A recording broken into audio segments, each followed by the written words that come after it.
Hey guys, my name is EJ Spurl, and today we're taking on the body acceptance movement. Welcome to Trigger Warning.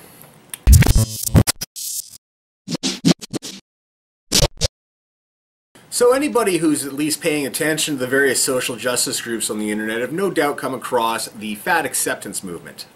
The key line within the movement seems to be that fat people should not be discriminated against.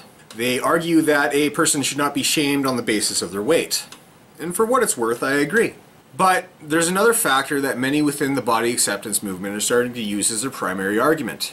And what is that, you may ask? And that is that healthism is oppressing the rights of fat people everywhere.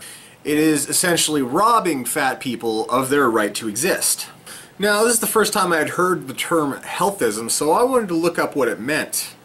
It's described by various sources as a lifestyle that promotes health and fitness over all else. Sounds innocuous enough to me, but what you may not understand is that many people decrying healthism aren't talking about the fit oppressing the fat.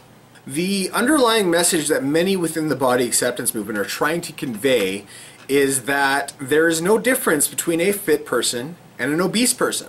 And they say that any evidence to the contrary is nothing more than propaganda designed to keep the fat people down, because apparently some people dislike sharing their space with the bigger boned among us.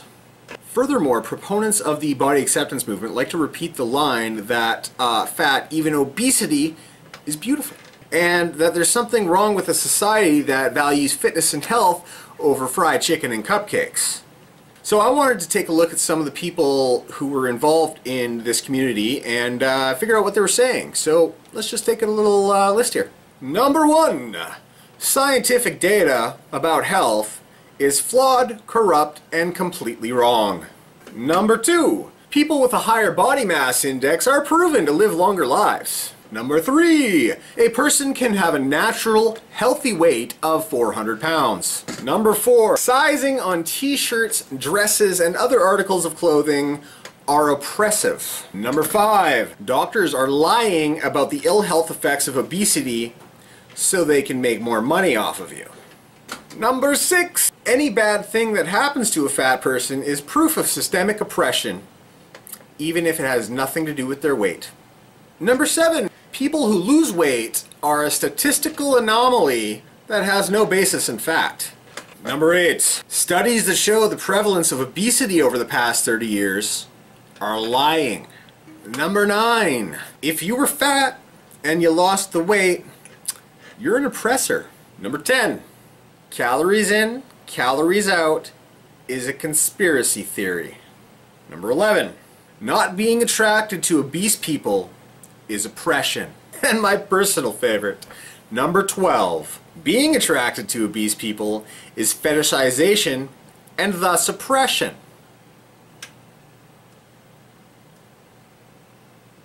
Needless to say, the vast majority of people, even among the fat acceptance movement, understand that these claims are pure fantasy. In 1978, an analysis of the Canada Health Survey showed that 13.8% of the population were obese.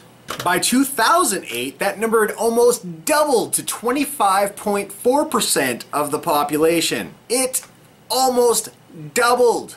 That is 1 in 4 Canadians who are obese. That's worse than the mortality rate of the Spanish flu. Killed between 10 to 20% of those infected, to a roughly number of 50 to 100 million worldwide. But I get it. Body politics are a touchy subject, especially among those in the body acceptance movement. Now, I'm not going to suggest that discrimination against fat people should be an accepted thing. If you're happy with yourself and your body, then that's great. I'm not going to take you down a peg for that. Even if you don't want to lose the weight, hey, that's your right. All the power to you. But to suggest that you're just as healthy as someone who goes to the gym 2 to 3 times a week and eats right, or that you're no more at risk for heart disease and other complications as a fit person, is one of the biggest fallacies that you could adhere to. So let's take a look at a little x-ray here, shall we? First off, you'll notice with the 2 women x-rayed here is that one's about 120 pounds, average weight for a woman of her height. And the other woman is about 250 pounds, which is definitely classified as obese. Did you notice anything? I'll give you a hint. You wouldn't survive without them. Your vital organs.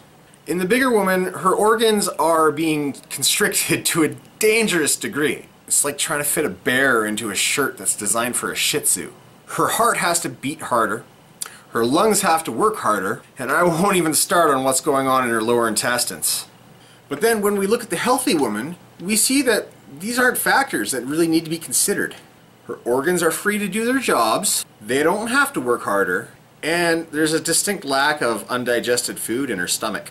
And that is why she's considered healthy. It's not oppressing fat people to suggest that there's something unhealthy about it.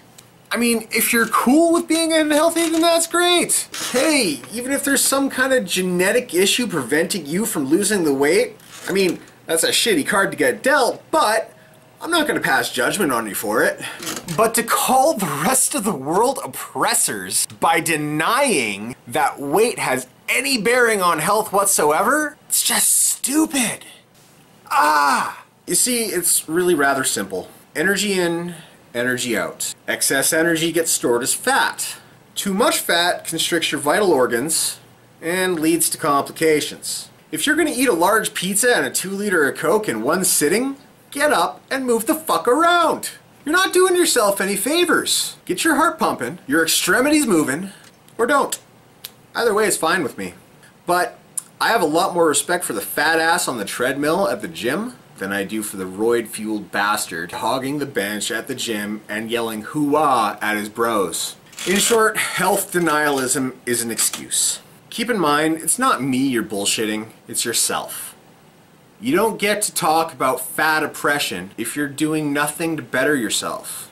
So if you like this episode of Trigger Warning, be sure to click that subscribe button below.